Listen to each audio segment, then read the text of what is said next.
Hey everyone, and welcome.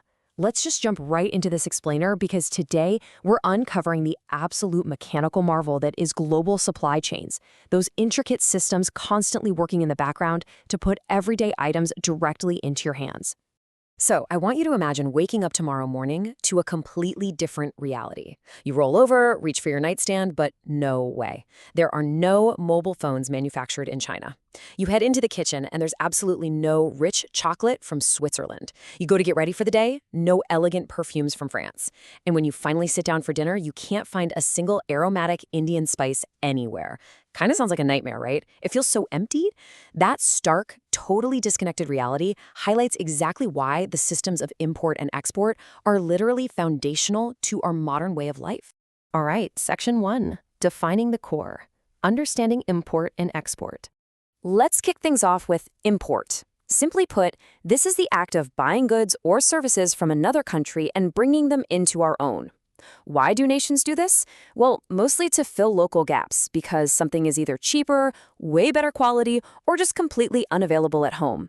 Take India, for example.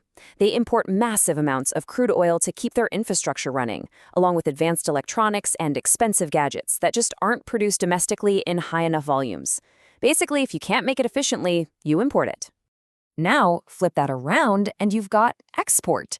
This is the exact opposite, selling your domestically produced goods to international markets. India is actually a great example here too. They leverage their unique strengths by exporting tons of tea, rice, spices, vital medicines, clothes, and even highly technical software services. So, when someone halfway across the globe sits down to enjoy an authentic Indian biryani, that right there, that is the true power of export in action. Moving right along to Section 2, the neighborhood trade analogy, why countries need each other. To really wrap our heads around why countries even bother with all this, think of it like a neighborhood block party. Let's say you make absolutely killer pizza, and your best friend makes the best burgers in town. If you both struggle to make everything from scratch by yourselves, you're just wasting time and effort. Instead, you trade. You swap some of your pizza for their burgers. Boom, everyone wins. You save money, and the overall quality goes way up. Well, nations operate on this exact same principle of specialization to efficiently get what they need. And when you zoom out to a macro scale, the true value of all this becomes super clear. For everyday people, imports mean drastically more choices and access to better technology, which fundamentally raises our standard of living.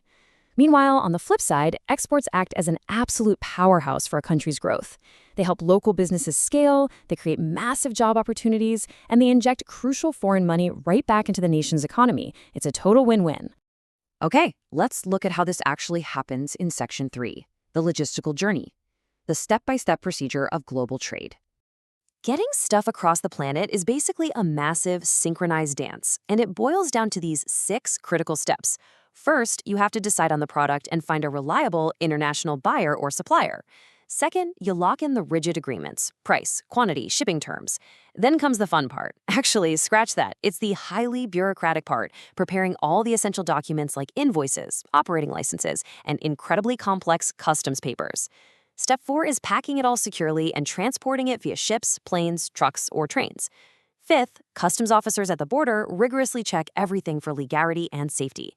And finally, Step 6, the successful delivery to the buyer and the ultimate completion of payment. It's a tremendous logistical feat. Next up is Section 4, Hurdles and Global Connectivity, the real-world impact of international trade. Now, I don't want to paint this as some magical, frictionless machine because it's absolutely not. Even with perfectly precise planning, international trade constantly faces real-world friction. Businesses are always navigating incredibly complex, ever-shifting tax landscapes.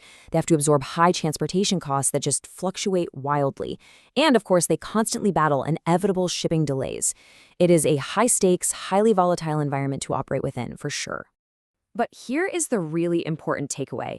Even with all those distinct challenges, the crazy taxes, the fluctuating costs, the annoying delays, this continuous cycle of countries helping each other buy and sell is precisely the economic engine that keeps our entire global community connected.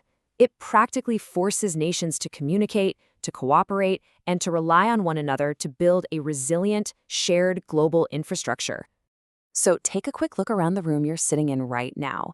Look at your electronics, your clothes, the food in your kitchen.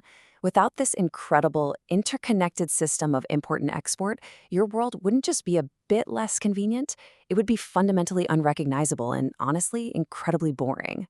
So, what do you think? If global trade vanished completely tomorrow, what is the one imported item you absolutely couldn't live without? Thanks so much for joining me on this explainer. Keep asking great questions, and I'll catch you on the next one.